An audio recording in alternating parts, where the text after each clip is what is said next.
Welcome to Trinity Radio. We have arrived again at long last. I'm Braxton Hunter, and along with me is Jonathan Pritchett. And we're so glad that you're here with us now, too. And today, first of all, before I say anything else, I want to thank Bassman Jr. 100. Thank you for becoming a channel member. That is so cool. Yeah. And we are so excited to have you here with us. Welcome to the party. Yeah, so I'm glad that you all showed up. And I want to tell you all about something that is very important to me and to Trinity Radio at this very moment. We have a lot of friends at Trinity Radio. We are friends with quite a number of YouTubers as Some well as of them are in scholars. in the chat right now. Yeah, Daniel Apologetics, Adam Coleman. Of course, True you ID, are yeah. our friends, and Santi's out there somewhere. many of you have channels. But even if you don't have channels, you're our friends. We love you.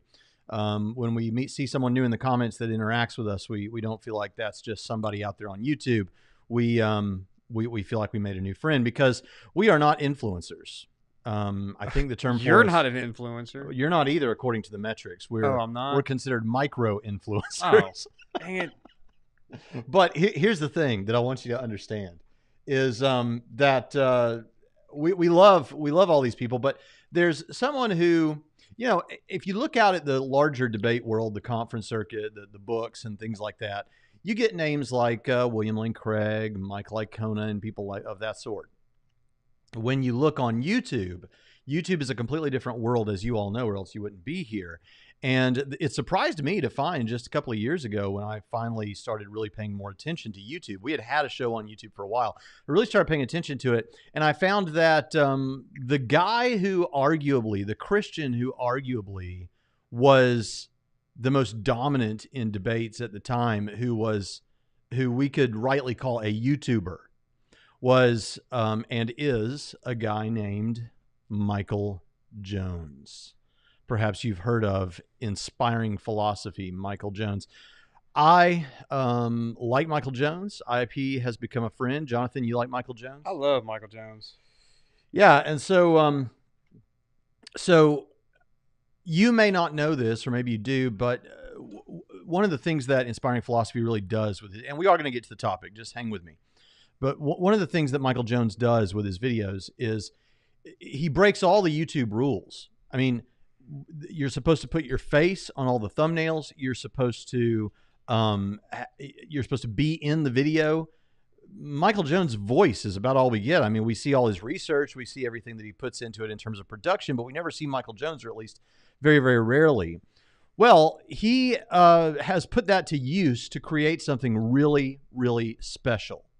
And that is his upcoming documentary on Exodus. He has an hour and a half or an hour and 15-minute long. Really, you should call it a documentary, not just a YouTube video. When you say YouTube video, that's what we're doing right now. But this is a documentary, and here's the graphic for it, and it's coming out on March 26th of this year. It's going to hit YouTube. I don't think you have to pay anything for it. You say, well, Braxton, how do you know that it's going to be good? I know that this is going to be good because guess what, Pritchett? You've seen it. I've already seen it, and it's good. It would have been better if he would have known that you are a world-famous documentary host, and if he would have had your face in the video and narrating it.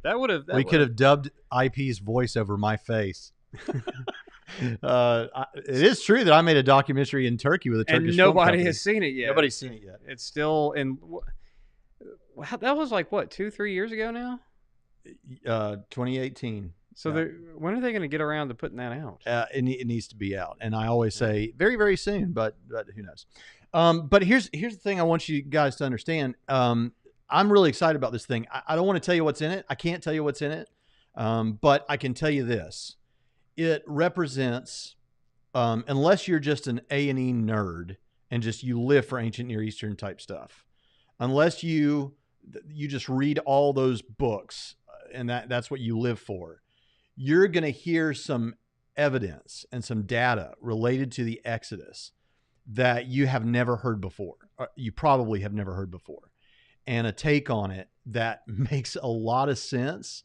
And one thing that you will be able to do with this video, you'll be able to share that video every time a skeptic says, there is no evidence that the exodus of the Jews ever happened. You'll be able to say, hold on, wait just a second. Let me go look. IP, here it is. Yep, I already had it in a document that I set up for this very purpose so that I would have IP videos and Trinity radio videos on hand. And then you'll just copy and paste that into Twitter, and that'll be the end. So anyway, be excited for that. Now, here's what I want you to do. I don't hype our stuff usually as much as I am hyping this, but I want to hype it for this reason. I'm excited about it. Better than our stuff, and right? I want you to go be there when it premieres. It's going to premiere. It really helps with the algorithms and stuff on YouTube if you're there during a premiere. So when he premieres this, please make it a point to be there on that date. He will post updates, I'm sure, on that if you just go check out his channel at Inspiring Philosophy. But also just know that it's going to be on the 26th. So once again, before we get started, just want you to know that it's going to be March 26th of this year, Exodus Rediscovered. It's going to blow your mind.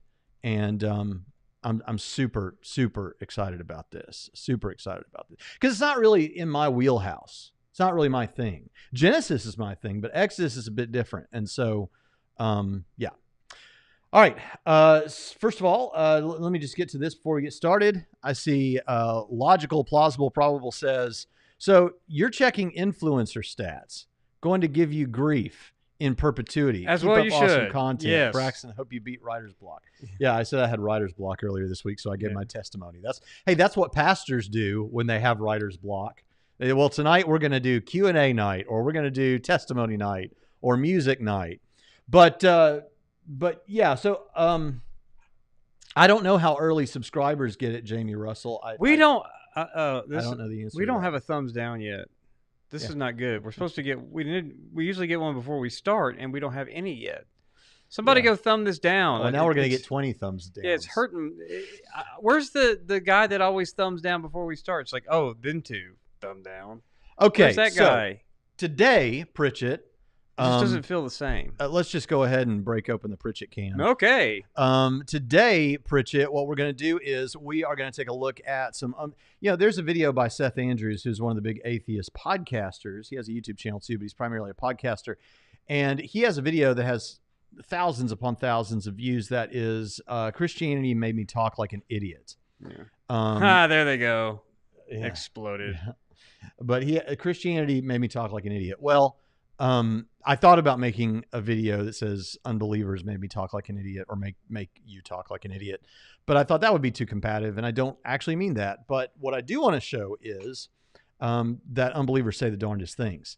And really, this is not just poking fun at, we got accused, Jonathan, in an email from someone who is a Christian of that what we do on this show is just merrymaking and making fun of people. And that is not what we do. No, it's what I do. It's not what we do. It's what I do. Just say that guy that shows up on the live stream does that. Leave Braxton out of it. He's so nice. That's what I do. I appreciate and you know what? You it's fun. For that. It's fun. If you want, there's enough content. You can go watch something else if you like the way other people do it. Nick Quint is in the audience, and Nick Quint, you need to avail yourself of the Theology Geek Fitness workout routines because you need it, buddy. We all need it. Yeah, I've been keeping up with my workout routine. So anyway, did you do any exercise while we were snowed in? Yeah, I walked. You walked. But tell them where you walk. Since we're just merry-make anyway, no, we're gonna get to the point, but yeah, I don't live in a lavish place, but it does have an indoor pool, and I walk around the pool. It's carpeted. Yeah. I walk around the pool. I think it's like 260 something. It's times. not in his house. It's the rec center at your condo thing, right? Yeah, that's right. Okay, so made it sound like I have this indoor pool. Yeah, it's in the back. So we're not here just to do merrymaking. What we are here to do is a little bit of merrymaking, but primarily, I really want to impress upon you because I think this Andy Armstrong, who works here at Trinity and is a lifelong friend of mine, he points this out all the time, and he's a biology graduate, and he went through a period of severe doubt and all those kind of things. But one thing he likes to point out all the time, good job, Nick, is that look, when you take like atheism on its face, that's one thing, but when you shake it out and you see what all falls out of atheism, the implications that it has, and I know we hear all the time, atheism is not a worldview. But when your worldview includes atheism, typically there are some things that shake out in that, in the playing out of that are, or if you want to say it this way, when theism is excluded from your worldview, there are some things that shake out of that are really bizarre and kind of strike against some of the most meaningful things about being human. And it's not just that they strike against the most meaningful things about being human. It's that these are things that I think that we know are true. So we're going to talk about some of those things today. And the first person we're going to look at is David Hume. So I'm going to play a short little clip of someone explaining Hume's thoughts. And what we're talking about primarily here is personal identity. Now, we've talked a lot about the continuity of identity over time. And I had a discussion with Chris Date of Rethinking Hell and of Theoapologetics just the other day about how it is that a Christian who is also a physicalist, who doesn't believe in the soul, can affirm personal identity, the continuity of identity over time. We're going to talk a little bit about some of that stuff, but let's just get what Hume thinks about whether you have a self. For Hume, if we look inside ourselves, we cannot find an impression, that is, an idea of a self as a substance. In other words, we cannot experience the self concretely. Hence, for Hume, we have no reason to suppose that we are selves, or mind, or souls. As Hume famously says, we are just a bunch of impressions. This means that, like the idea of an ultimate or necessary cause, the idea of self is natural and inevitable. We are inclined to think about the self because we exist, because we are accustomed to it. However, for Hume, like the idea of an ultimate and necessary cause, the idea of a self is a mere fiction. Again, the idea of the self is anything but a bundle of impressions. Or, in other words, the idea of the self is just a supposition. Indeed, for Hume, the idea of the self is simply an idea, and there is no guarantee that it exists in reality. Again, it is natural to talk about it because we exist, because we are accustomed to it. But to suppose that there is, within us, an unchanging substance called the self is an illusion, at least for Hume. So you see what's going on there with Hume is so he would ask you to think about when you're angry. Do you have an impression of yourself and that you're angry, or do you just have an impression of anger? When you're in pain, do you have an impression of yourself being in pain, or do you have an impression of pain? And what he wants to point out is there is no impression, there is no access you have to this other substance, self. All you have access to are the impressions.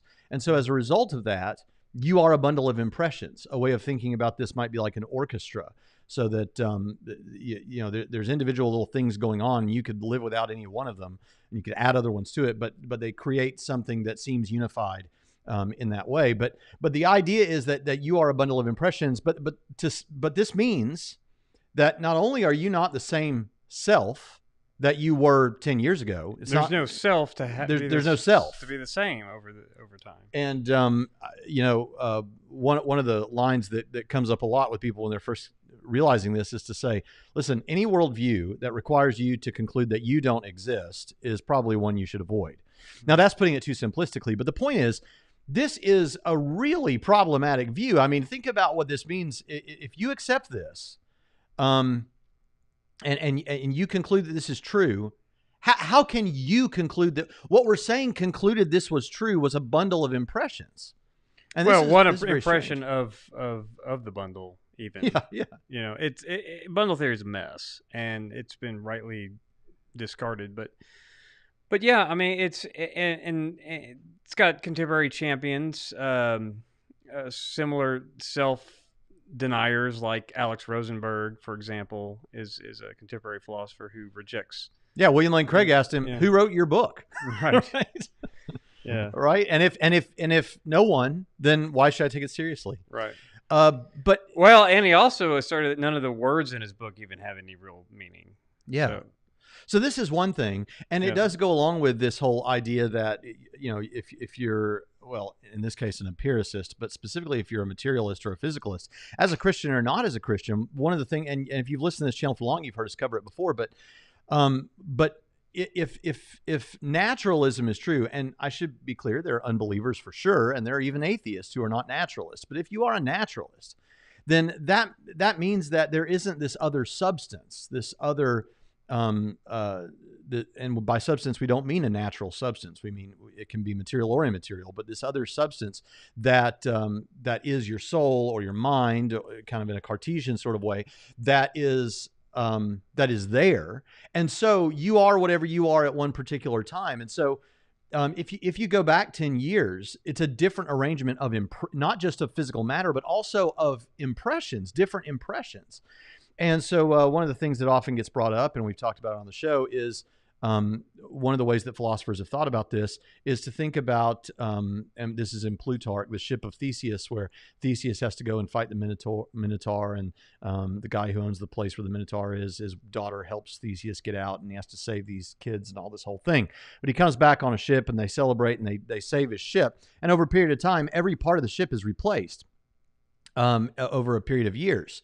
So then the question is that still Theseus's ship, or is it not Theseus's ship? Because none of the same material that was there before is there now. It's completely replaced. Or as I did in my discussion with Chris Day, so look, what if you have an axe that just has two parts, the axe head and the axe handle, and the head has been changed 3 times and the handle's been changed 5 times? Is that the same axe? Now, to me, and philosophers do debate this, but to me, my intuitions tell me, and I don't think just my intuition, my logic tells me, that is not the same axe. But physicalists, including Chris Tate, will say, no, if we can guarantee that there was someone there who was with it the whole time through all the changes, it's still the same axe. So you can listen to our discussion on that for a more robust defense of that from Chris Tate. But the fact is, I think that falls out.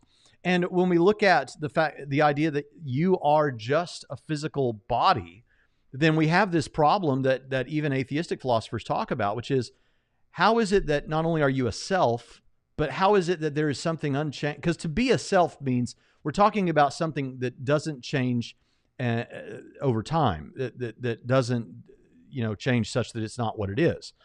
And so how do you anchor personal identity? Some people try to do it with neurons firing and things like that. But again, every cell in your body just about cycles out or changes. Maybe you can anchor it in memories, but that doesn't work because I don't have any memories from before I was, like, let's say 4 years old. Does that mean I'm a different person than I was before I was 4 years old? And some people latch onto that and say, well, yes, of course you're a different person. Well, but we mean that poetically. Jonathan, since he's lost all this weight, is a different person than he was before, but he's still the same personal identity. Mm-hmm. Just an extremely more attractive and confident one. That's right. And so, well, I don't know. I don't think I lacked in confidence when I was heavier.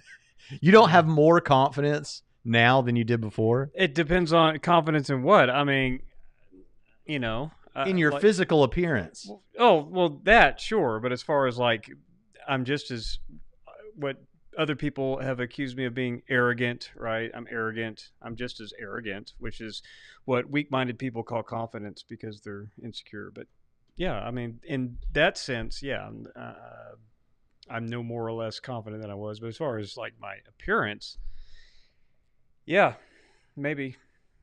Yeah, so there's all kinds of interesting stuff to say about that. But the simplest thing is when we're talking about our personal identity, what do we have access to? Yeah, it's not like when I lost 70 pounds, I didn't lose part of my identity or myself, right? I lost excess weight. But you can't say that any more than, like Eric would argue, you're not less of a person, you're not less of the same person if you lose a body part. Say if you're an amputee, for example. You don't become less of the self than you were. So it's the same thing about if you lose 40 pounds or 70 pounds or whatever, you don't become less you. You're no longer not the same person that endured over time since your conception to the present. So, yeah. But people want to say now there was never a you in the first place, which we all that's. Yeah, so It's the darndest thing. it's the darndest thing. So honestly, Atheist asks a question that's not exactly what we're talking about right now, but I'll get to it. Well, Trevor asked a question about Romans 7, and I want to get back to that. Okay, we'll do during that the one Q&A. next. He says, do you Well, the distinguish Q&A. between meaning and real meaning in a sentence like words don't have any real meaning, or are these two phrases equivalent?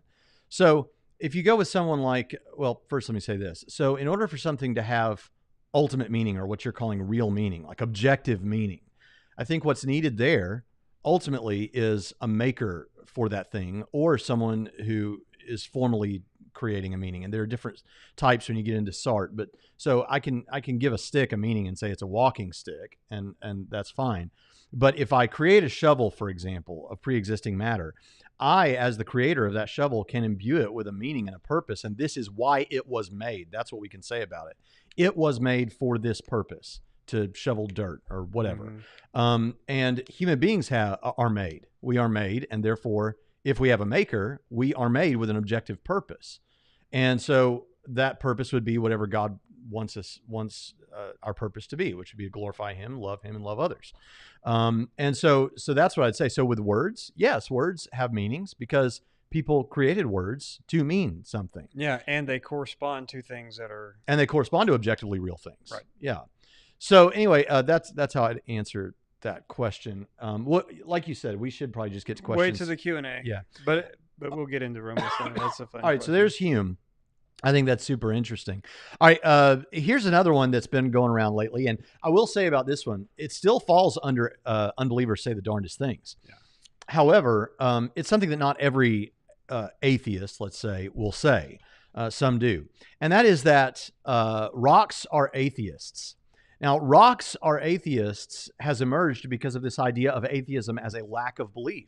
So the idea is all you have to do is think about, well, what lacks a belief? Well, everything that's not a theist lacks belief in God. So that means rocks and trees, and you know what that means? That means that the population of atheists in the United States has not only grown since this idea has come forward, it has grown dramatically. Like every physical atom or subatomic particle in the universe is an atheist by this. And even though he was speaking hyperbolically, the rocks and the trees are not atheists. They would cry out if they didn't. That's right. So I mean, and I say hyperbolically, but Jesus did have a point there because I mean, as the famous T-shirt says, "Look at the trees." Yeah. So even and the heavens declare the glory of the Lord. So I take issue with the fact that someone would assert that rocks are atheists. No. Yeah, because first of all, they're even barring all of that biblical there's data, a debate. Are rocks atheists? Well, I say no on the face of it because they're not conscious beings. Right. In fact, let's get something from an. They're not belief lackers. Right? Yeah. They're not belief lacking agents. Let's get some thoughts from an agnostic who bears the title agnostic instead of lack of belief atheist, and that which I appreciate. Thank you for And that is Steve McRae. Here's what he has to say. Well, okay, that goes back a while to a person named Bionic Dance who didn't know much about logic and doesn't know much about philosophy. And even though she kind of gets it right from her particular way of looking at logic, it's not the right way to look at logic. Because what she does is this. She basically says there's, and by the way, she doesn't exactly relate it this way. You have to kind of parse it out.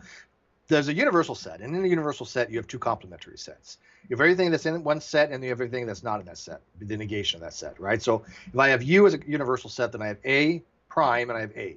So anything not in one set has to be in the other. Does it make sense? Yep. Either you're an apple, you're not an apple. Duck, not duck, right? Everything in the universe has to be in one of these two categories, for the most part. We're dealing with classical logic. So she argues that if you're not a theist, then you're not theist. And she basically says not theist means atheist. Aren't is the same thing. This is a semantic argument at this point. It changes from a logical argument to a semantic argument because now they're saying that the not theist, we're going to call that atheist. So now you have a dichotomy between theism and atheism that's artificial because that's not exactly how it is in philosophy. But everything that exists must be in one of those two categories, right? Including rocks. Yeah. Okay, well, if rocks are not a theist, what's the only other category available to them according to their type of dichotomous relationships that they've these artificial relationships that they've self-imposed. Right, well, so- then yeah. Rock would be an atheist, right? Right. That's how they're arguing it. Yeah. So the problem here would be the false dichotomy between that there needs to be another problem here would be the false dichotomy. Yeah, You're so muted. this started to get boring, but Yeah, it was getting sometimes really the clips boring. don't seem so long to me when I'm putting them together because I'm on double speed. But the point is, you got the point. If you think about things like, well, everything in reality is either a theist or an atheist, then yeah, rocks are atheists. But that's not the way you should think about it. You can think about everything is either a theist or not a theist, and rocks are not theists, but that doesn't mean that they are atheists. And that's an important distinction to make. Yeah. But there's a further problem, even even with conscious experiencers. A lot of times these same atheists will say that babies, infants, are atheists, and that likewise I don't think makes a lot of sense for obvious reasons. Right. They may. That's an interesting discussion. They might not be theists, but that doesn't make them atheists Right. or agnostic for that Right. matter. So the rocks are atheist thing is the purpose of language should be to clarify ideas, and that only confuses ideas. Yeah. Let's look We at a had couple two- of super yeah. chats real quick. First of all, Angel WVM says, just because you guys are awesome. Thank you. Angel WVM, we think you are awesome. That's right. Thank you so much for that super chat. Really, really appreciate that. Yes. And real quick, let's see, where is it? Pigs Can Fly. Pigs Can Fly says, Thank you, sir. I wonder why people listen to the likes of Hume and Nietzsche when their lives were literal wrecks and show the ends of their worldview to be lackluster or self-destructive. We live in an age of insanity. God help us.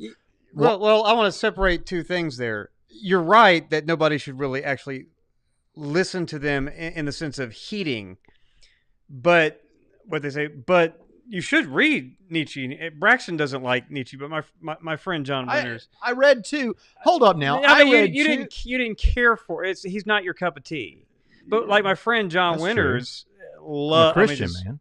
Huh? I'm a Christian. Well, so is my friend John Ware, but he just loves. He's a huge Nietzsche fan because it's an enlivening read. It's the same with Hume. Well, let me break in here and say something real Yeah. quick, and then you can carry on. So you're right. No one should listen to them, but you should read them. They're great. Right. Nietzsche. So I read on what is it on the evolution of morals. That's not it. Genealogy. On the genealogy of morals. That's right. And I read thus spoke Zarathustra. And just in the past couple of years. And if you weren't already familiar with the ideas in Thus Spoke Zarathustra. Now the genealogy of morals was interesting, but if you weren't already familiar with the stuff that it's in Thus Spake Zarathustra, you would it might be more engaging. But since these ideas, because he said them partly, because these have already been discussed to death, that book is, I'm sorry if this makes me sound like not scholarly about it or whatever. That was incredibly boring. Incredibly boring. Yeah, it depends. I mean, but aren't you glad that you read the books, though? Yeah. Right, yeah. So you're right. No one should listen to these people insofar. I mean, you should listen to hear what they're saying, but as far as heed what they're saying, no.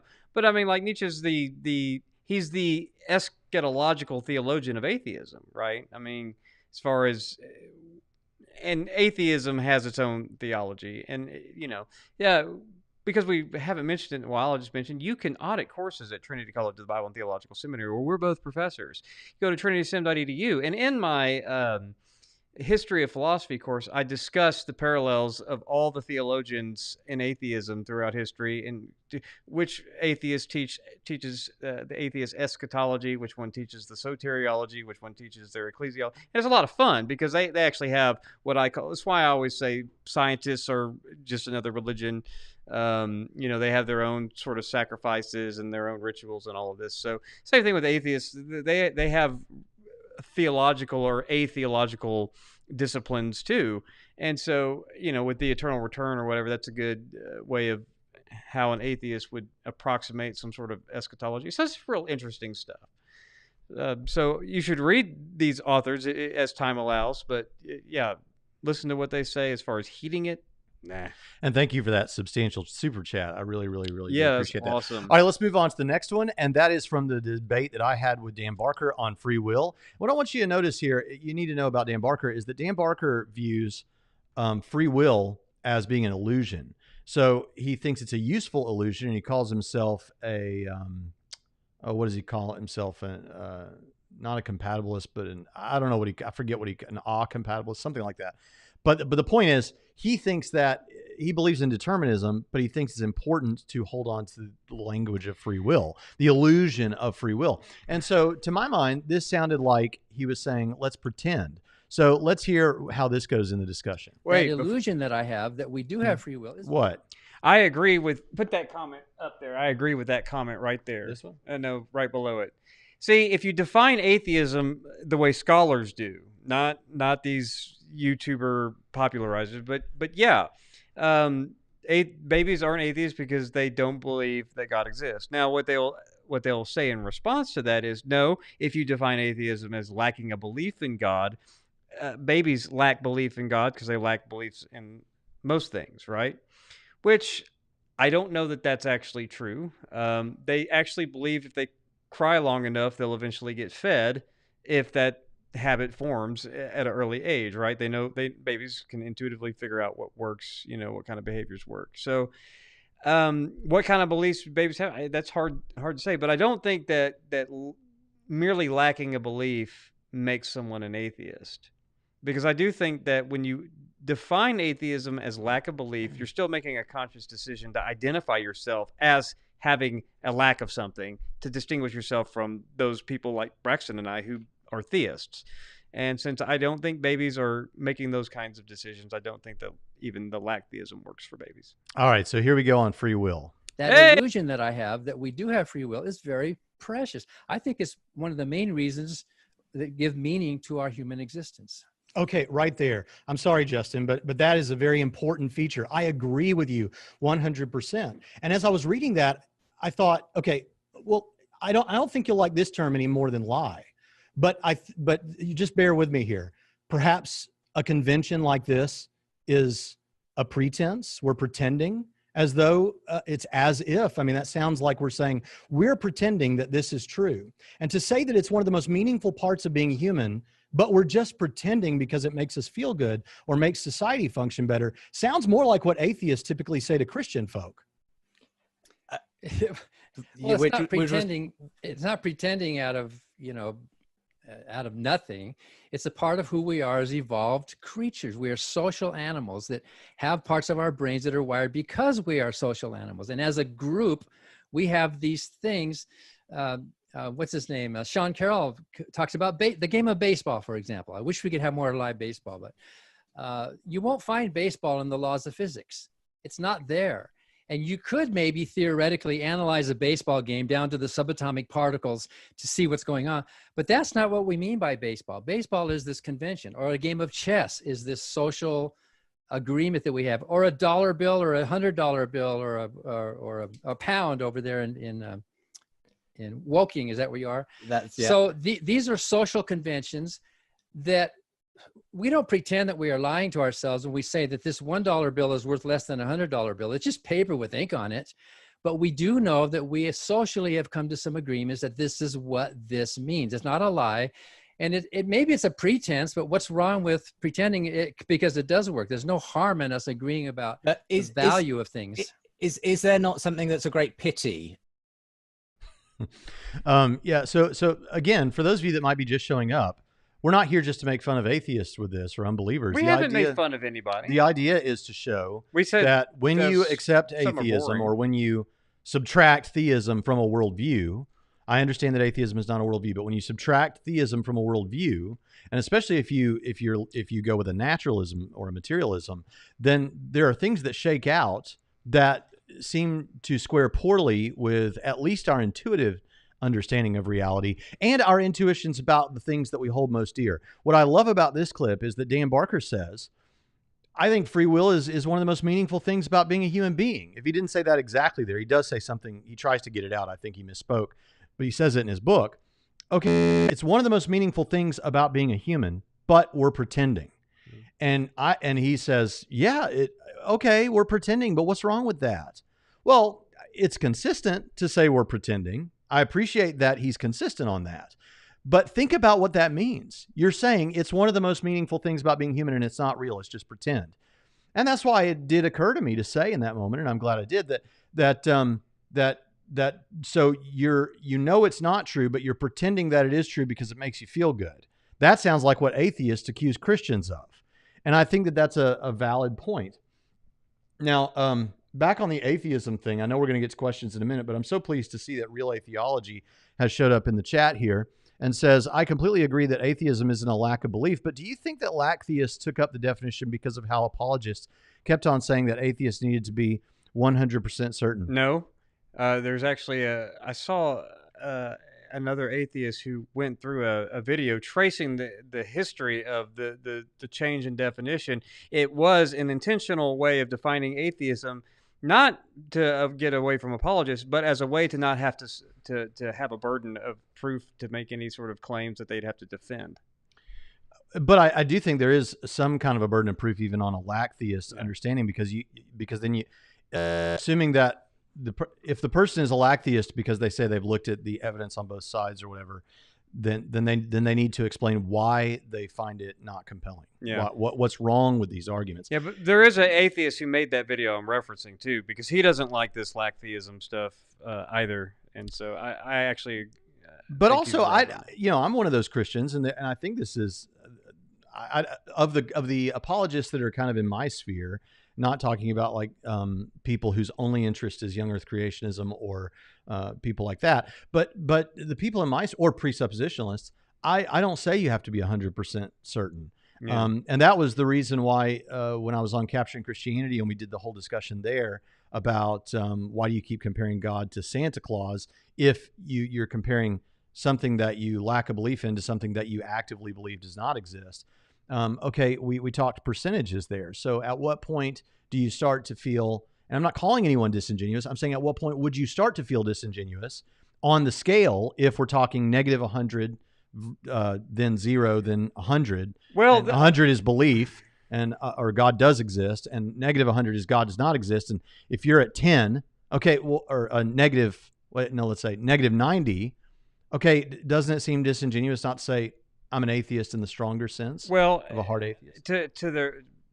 To their credit, though, the smarter ones will say it depends on which God you want to talk about out of the thousands of gods that my degree is like, because some atheists who lack a belief in a God or gods are going to say, when it comes to the God of the philosophers, or when it comes to the Christian God, or if it comes to Zeus or Thor or whoever, I actively disbelieve in it. But there could be other gods that you could, maybe it's the God of the philosophers. And that's one thing that got teased out in the responses that people made to that is they say, you're conflating, but I'm not. You can just run what Cameron called the Hunter dilemma twice. You can say, okay, if you're talking about just deism or just the God of the philosophers, well, then we shouldn't expect, if you're saying that's what I lack a belief in, then we shouldn't expect to hear you speaking of a general God and comparing it to Santa Claus that you actively disbelieve in. If we're talking about the Christian God and you actively disbelieve in the Christian God, okay, fine, compare it to Santa Claus, but then be ready to bear the burden of proof. So, that's kind of how I think that goes. But Real Atheology, thank you for showing up, as with everyone else who has shown up. As for this free will business and wait, because I forgot. Yeah. This is unbelievable. Jason Miles, what? What are you doing, man? Thank you so much. That is an incredible blessing, and I'm just blown away. It means so much. You remember when someone gave a huge amount one time like that, and I almost cried? Yeah, that was. I'm almost there.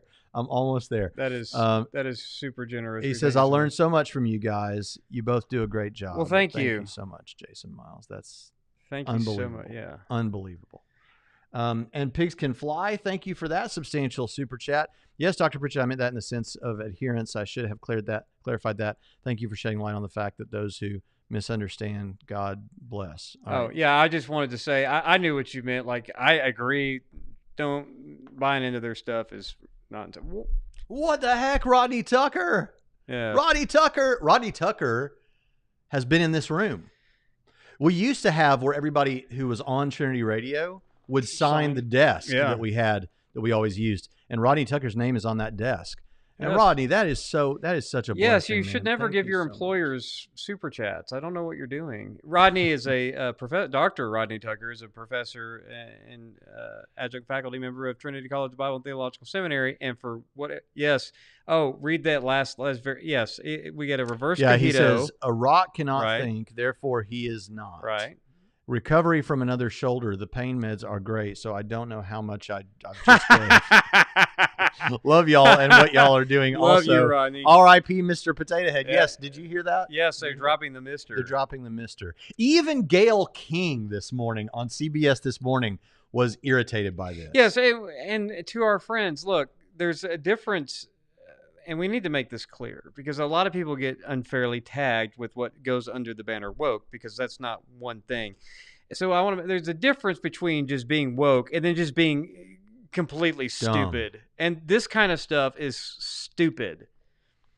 I just wanted to say that. You know that old song that Shmo Yoho, that Bed Intruder song? Yeah. My favorite line we quoted in my house all the time is, "Boy, you are so dumb." It's like we You can't are have really anything dumb. anymore. The Muppets are now bad. Mr. Potato Head's bad. We have to drop the Mister. Yeah. You know. All right. So free will, Barker says, is one of the most meaningful things about being human. And it's fake. But it's fake, and we pretend because it makes us But feel see, better. I don't like that because it's not like baseball, right? Because baseball is something that was, something we can trace its history cobbled together. It's relative insofar as the universe is concerned, but it is objective insofar as within baseball you have to follow these rules, right? Mm-hmm, mm-hmm. That's not like I can either pick this up or not pick this up. Mm-hmm. It's not the same kind of thing. And it's not that we're all pretending to have a social convention of I could have or couldn't have, but we all really know that we couldn't have. Because, number one, we don't all know that or agree with that. But when you play baseball, you're agreeing to a set of rules, right? To play the game in a certain way. We're not agreeing that we know that this is fake, but we're going to pretend like we have choices. Because that's not how most people experience their volition capacities. Right. So Brando says they changed their minds about Mr. Potato Head. Too much pushback. Well, that's good to hear. Good. And small True ID wins says, count. True ID Apologetics says, thank you for your clarification on the word woke. Lord knows that term is so often misapplied. Right. So you're right. And actually later in the debate, and I encourage you to watch that debate with me and Dan Barker. But that's one of the things that comes out is like he says, it's like we say things like this that aren't true, like the sun came up, And what I told him was, but as the stakes get higher with what we're talking about, we don't talk that way. For instance, we talk about the sun coming up. But if you work for NASA and you're a part of a mission to Mars, you sure better speak with precision and clarity about planetary orbits and things like that, right? That's not, and same way with like in terms of what we have an intuition about. If a man is on a desert island, then he won't have any intuitions about chess or baseball, but he will have an intuition that I didn't have to do the thing I just did. Yeah. And that's an important distinction as well. Right. So this is becoming a common trend. And we've got to push back on it as Christians because it has become so, it's almost a throwaway line now. Well, I mean, we know that not everything is what it seems to be or what we, no, that's not true. Braxton's wearing a black shirt. I'm wearing a maroon shirt. I'm wearing reader glasses. It's exactly what you think it is. And this idea that it's become so fashionable just to foul off ideas we don't like, free will, the beginning of a cosmos, whatever. Well, design, telos in living creatures and in the cosmos. Well, it's not, things aren't what they are. For the most part, they are. This is just nonsense, sophistry that people get into with this kind of, and I'm going to blame science for this because there's a lot of scientists who say, and we don't even need the scientific method anymore. We just know that it's not what we think it is because it's more like this, which there's no evidence for. And this kind of stuff, this nonsense has got to stop. It's got to stop. You really are wearing the color shirt that you're wearing. Yeah, things are what they seem to be. It's like what Trent Doherty said in his debate with T-Jump on capturing Christianity, I think it was. T-Jump said something like, well, things aren't always as they seem. And Trent Doherty says, you're right. They're not always, but they usually are. Yeah, more often than not, they're exactly what they seem like. All right. Just because some things aren't doesn't mean that all things aren't. You can't just use that as I don't want to concede that, so I'm going to say things aren't always what they seem. It's stupid. All right. So now this one's a little bit of a lengthier clip, and that'll annoy Jonathan. But this one is from the video that was banned from YouTube from our channel because I used clips from Joe Rogan. So it is possible, it is conceivably possible that will happen right now, because I did this about a year ago with some clips from who's the guy? Who's the spiritual guy that used to be married to Katy Perry? Anyway, somebody will tell me. I did it with his show and it during a stream, and it cut me off. So we'll see if it happens. But they released it back again. The banned video was Joe Rogan took the claim off. So we'll see if I can play it. Let's see what happens. It's a very common theme among religious thinkers that if it weren't for the existence of God or whatever, there'd be no reason to live. There'd be no reason to be a good person, and so forth. And you know, I think it goes back to the motivation we have as having bodies versus being in a computer. Like, there's plenty of reasons to do different things. Like in the big picture, my last. Okay, now hold on a second. There are plenty of reasons. Fine. That's fine. There are reasons that you want to do something because it'll produce serotonin or dopamine in your brain. It'll make you feel better about who you are. But there's not an ultimate meaning is the purpose here. There's not an ultimate purpose. You have to just make it up. And I want you to notice that I think Joe Rogan sniffs this out. You'll see in just a moment. Last book, I talk a lot about it's okay to admit that we as human beings have desires, that there are things we care about, that we want to be true. And you can talk about why that's true from evolution, from biology and whatever, but it doesn't matter why in some sense. We have goals. We're not completely aimless. Like, we want to survive, we want to flourish, we want to be friends with people, we want to have families, whatever it is we want to do. All that we put together in terms of morality and ethics and meaning and purpose comes out of thinking hard and carefully, hopefully, about how to systematize and grow those existing desires that we have into a way of living in the world. We don't need anything external to make that happen. We just need to sort of think about where we are already and try to make it better. You as an intelligent person who's also an atheist, who thinks very deeply about things, what do you cling to as a purpose for life? Do you have one? Do you have like when you sit and think, like, what's the point of all this? Notice what Joe Rogan has just said. He's like, he's just listened to Sean Carroll wax eloquent about, we have these desires and we want to make a better place out of the world and we want to do all these kinds of things. And Joe Rogan isn't saying it this way, but it kind of comes across as, yeah, okay, but whatever. But what's the point of all this, right? Do you have anything more than that? Is there anything that it's like, hey, what's the point of all this? Let's see what he says. Do you? I don't have a single one. I don't have a monolithic purpose. I have plenty of intermediate-sized purposes, right? Otherwise, why continue living? I think that there's plenty of things I want to do, to achieve, to experience, to share, to give to the world, right? That's a big feature, right? The give to the world. That the way you interact with other human beings and your effect on other human beings gives you purpose. Yeah, and even to what end? To what end? This is the question. Like and listen, you atheists that are listening, like I feel you. I already know what I think some of you would say to be screaming at your phone right now or screaming at the computer screen. And that is that, look, even if there's not some ultimate purpose, even if the universe is eventually going to die this heat death or whatever, and all of human history is going to be lost, and all of art and literature and science and everything that Sean Carroll is doing to try and make the world a better place or a more educated place or whatever, his podcast, Rogan's podcast, this video, all of it's going to be gone and dead, along with the works of Shakespeare and all religions and all philosophers, all gone, all over, never to be rediscovered by anybody, because there isn't anybody, right? Let's just make it clear what's happening. And I know you're going to say, yeah, but still, we're here right now, and there will be future generations, and we can make it better for them. Better as opposed to what? As opposed to what? What is the scale that we're judging this on?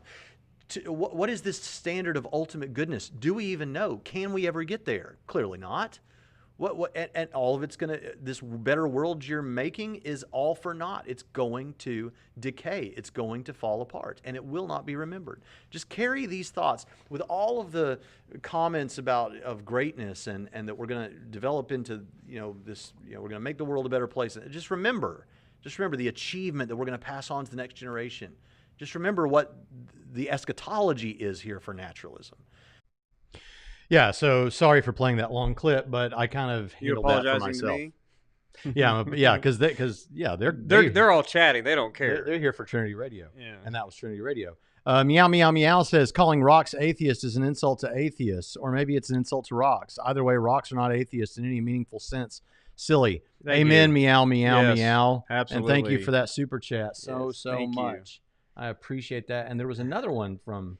Silly is the word you tell me to use instead of stupid. Yeah, but sometimes stupid works. Yeah. I was told by a pastor once, don't say stupid in my pulpit. Anywhere you use the word stupid, you can use the word silly. No, you can't. Drunk driving is silly. No, it doesn't work. Drunk driving is stupid. Yeah. All right, let's see here. Unless the atheist is 50-50 sure, unsure, they otherwise lean one way or the other. One option is more or less plausible to them, which is a statement about how reality is constructed, i.e. a worldview. Right. Just bringing the heat. Meow, meow, meow. New T-shirt idea: a black shirt that says "This shirt really is black." Okay, that last needs one. To go into the thing. Last one. Well, hold on. Wait, we haven't talked about this. Okay, go ahead. The fact that I did on video. Yeah, no, but the fact that but your last point, which was the only one that mattered, is the apologetic moment here, right? Where you insert this idea of better, which implies a gradation up to something. Well, there has to be an ultimate standard by which. So even the desire to make believe that you have meaning and purpose, even though you really believe there is no such thing, you just trying to find it really becomes a coping mechanism. And I think he pretty much said the same thing. Things I want to do, make my life more meaningful and better and all that. But by what standard are you judging this idea of better as opposed to not, other than, the very fact that you think that there is a better, contrary to your own reasoning yourself into thinking that there is no ultimate better, you have to judge that by something. And that's where you have to start coming back to inserting an objective reality, that this is better than that.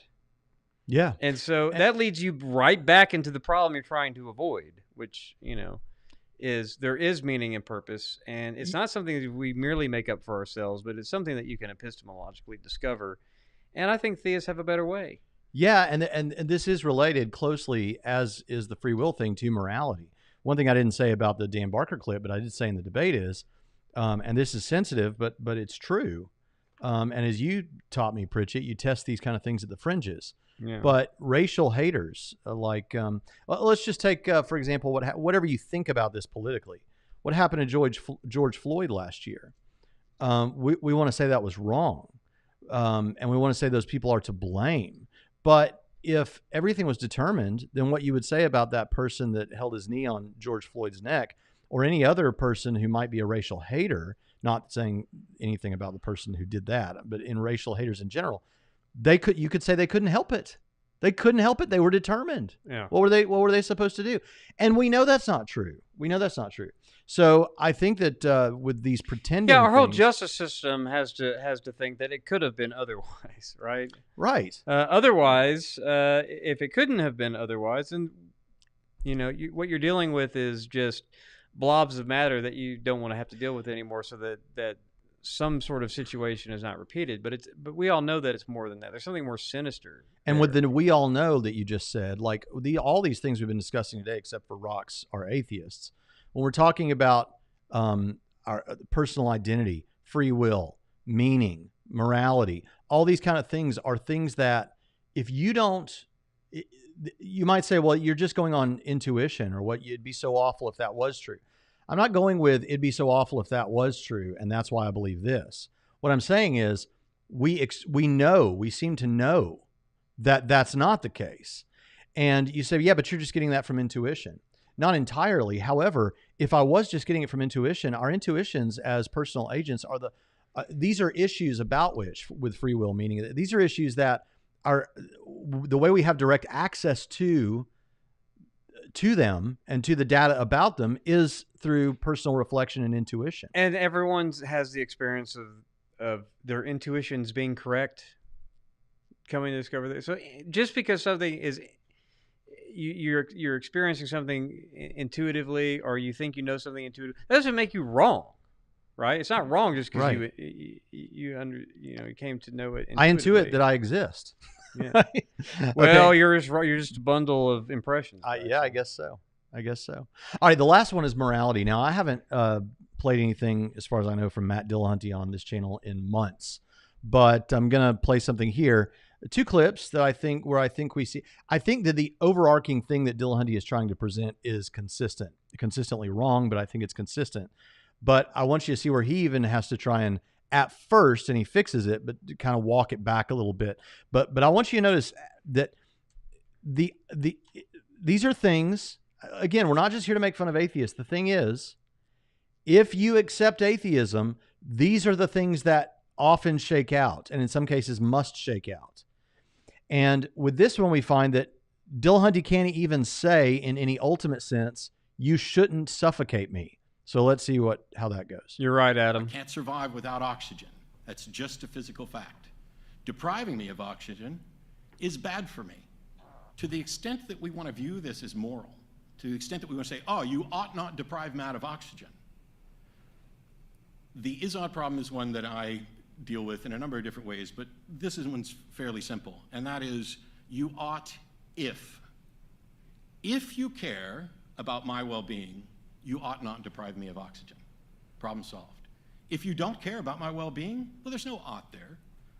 And this is why I was saying earlier that I don't think the universe has any intrinsic ought that you ought to care about. This is the first objection I get when I talk about secular morality. Well, why should I care about well-being, Matt? What in the universe tells me I should care about well-being? Nothing. But you do. Now, notice. Okay, now I'm not going to play me talking because Pritchett gets mad about that. But let me explain before we go to this next clip. Let me just explain Dillahunty's perspective here as best I understand it. And if I'm wrong about this, Matt, and you see this, please forgive me, but I think this is right.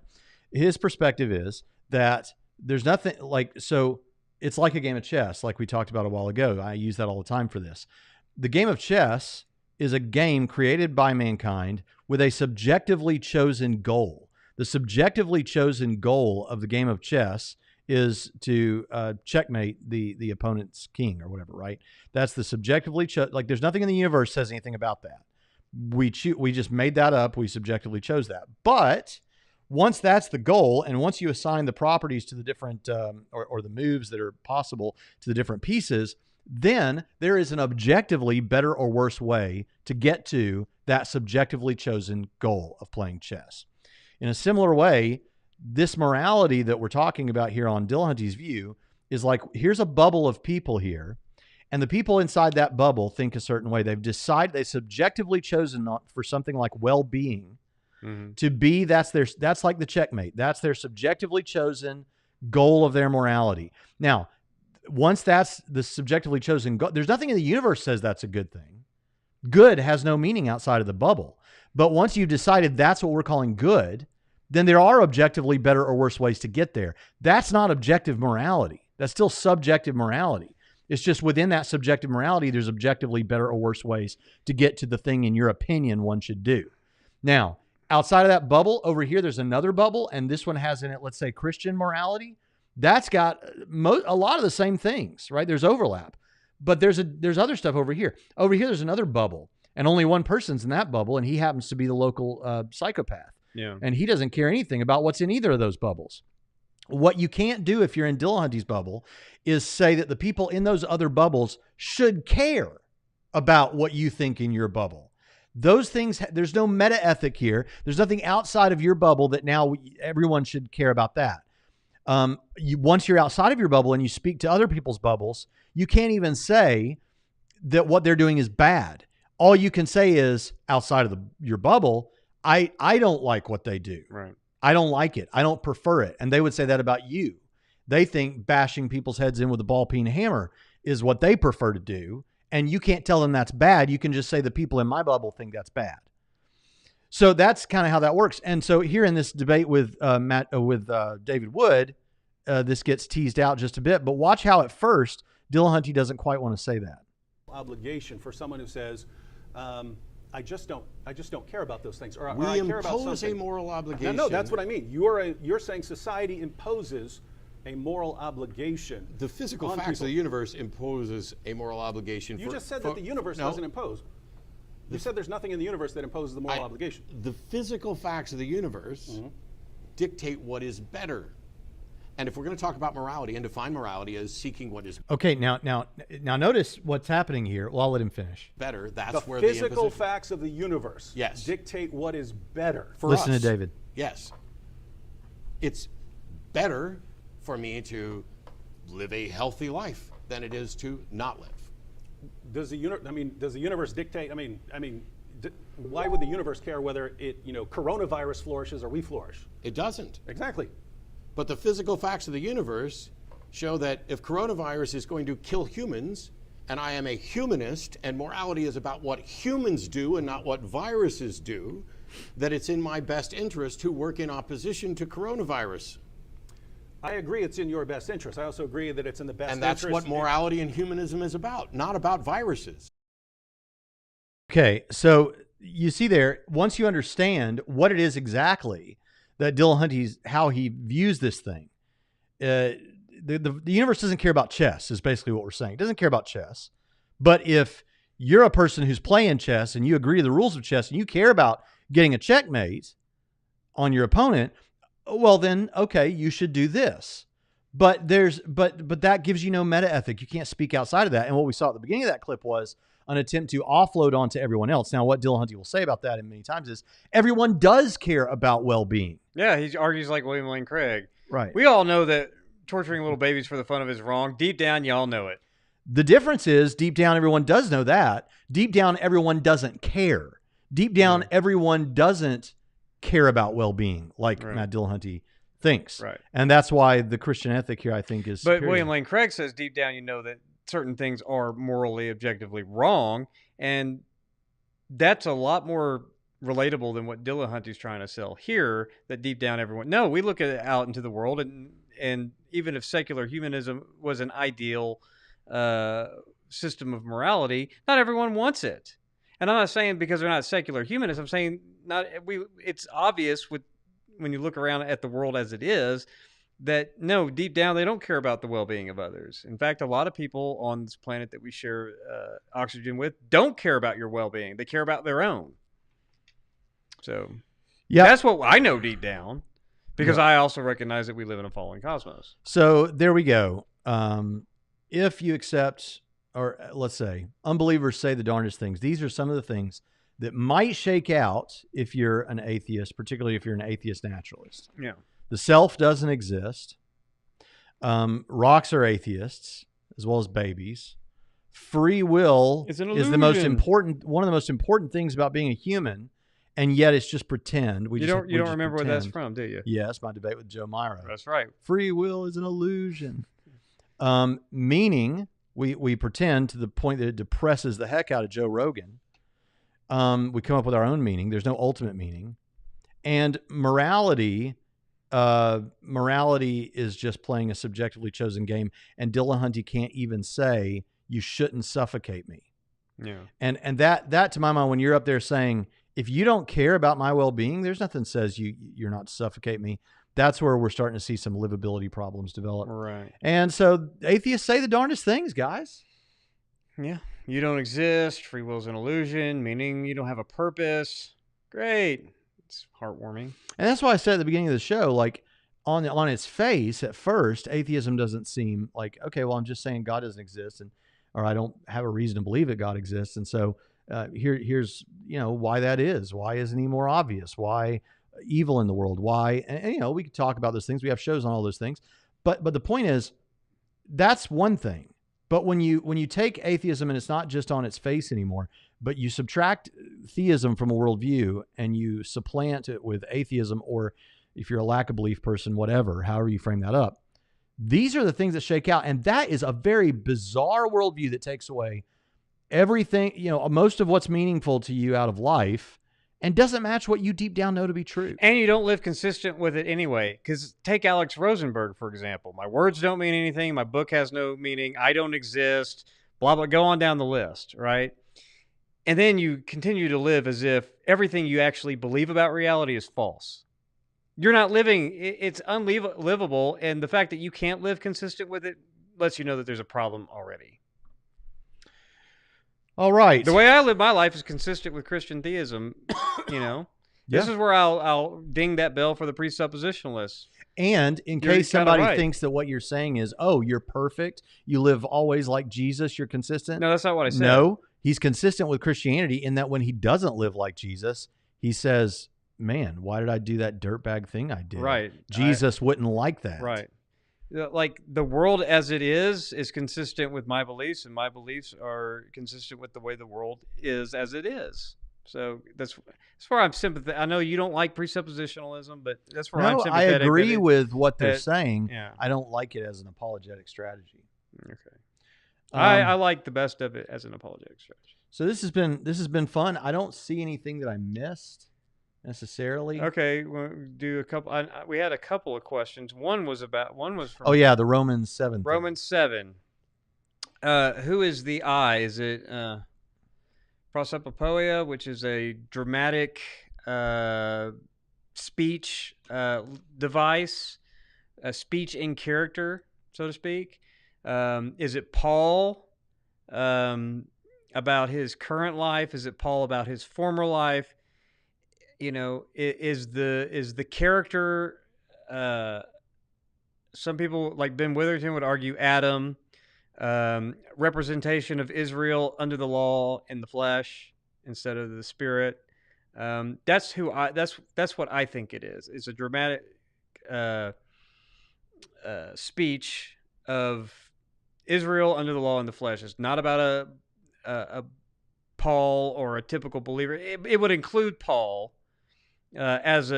insofar as he used to identify as an unbelieving Israelite in the flesh. But that's what I think. That's representation of the I. People like Ben Witherington, which our own buddy Nick Quint, who's somewhere in the comments, he agrees. He argues that the I is Adam. Jamie Russell just said, "Preach it" is a Calvinist. Preach it is what some people call you. Preach it. No, I'm not a Calvinist. But Calvinist. Speaking of Calvinists, Robert Raymond thinks that it was Paul, but Paul was talking about his life as a non-Christian, which, yeah, but that just gets subsumed into my thing. I think Nick and I were going to go through all of those options in a Trinity Radio Extra at some point, which I know that I haven't uploaded a video in a while. I've been busy or snowed away from the office. But yeah, we'll do that video, Nick, if you're still out there. But yeah, that my view is it is a representative. It's a speech in character of an Israelite under the law in the flesh. This is going to be the last question. I've enjoyed this today. Derek Baylor says, how would you counsel someone in the middle of crippling depression from heartache from a broken relationship? Well, I'm not a counselor. I want to make that clear. I'm not a mental health professional, although I've had several counseling classes. But those things often are very nuanced. You need to know the specifics of what's actually going on. But just going from what I've seen here, I would say that, first of all, the spiritual side of that, and probably the most important side of that for us as Christians, is to constantly remind ourselves and remind others. And this doesn't help so much in the moment. That's why it's good to talk to someone about this in a cool moment, is that ultimately the relationship that will never fail us is our relationship with Jesus. I know that sounds like a Sunday school answer, but if you depend on him for your fulfillment, for your identity, for that will sustain you even when other people fail you. In terms of depression, there can be medical reasons for that, along with psychological things that are not necessarily medical, and spiritual things. And so I would encourage them to talk to someone. And, one thing that most people don't know is that often churches in your community will have relationships with counseling groups that they can recommend you, and you can go talk. That person can go talk, even if they don't go to the church, they can go talk to those counselors and get some actual professional help on these things, because it could be that you need something like that, and a good talk with someone like that would really help. and be life changing. But it also could be that occasionally, and I know this is controversial, but there could be a chemical imbalance that's gone on, and you need medication. And so, but as far as for what we do in terms of the spiritual side of things, I think just finding a realistic way to encourage them to walk with Jesus daily and spend time with the Lord in prayer. Well, I mean, my answers would be different if I knew it was like a romantic relationship versus, just like a deep friendship or whatever. Because I mean, you would like if something happened to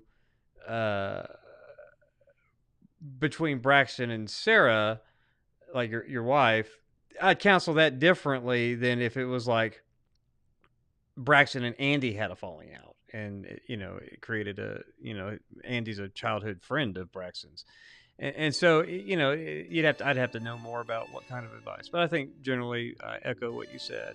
All but right. I know that some relationships. I mean, just think what if we had a falling out? Never you would be happen. devastated. Never you gonna would happen. you would be devastated. I wouldn't, so it will not happen. Right. Don't forget, folks. March 26th, 2021. Exodus Rediscovered. And Computer Theist, I'll answer your question. I've not read that book. Exodus Rediscovered. You want to see that documentary. Yeah. Tell them Trinity Radio sent you, all right? Have you read that book? He thinks we never answer his question. You never answer my question. I'm done answering questions. I don't think he's read that book. I'm done answering questions. Let's go to the title card. We'll see you next time on Trinity Radio.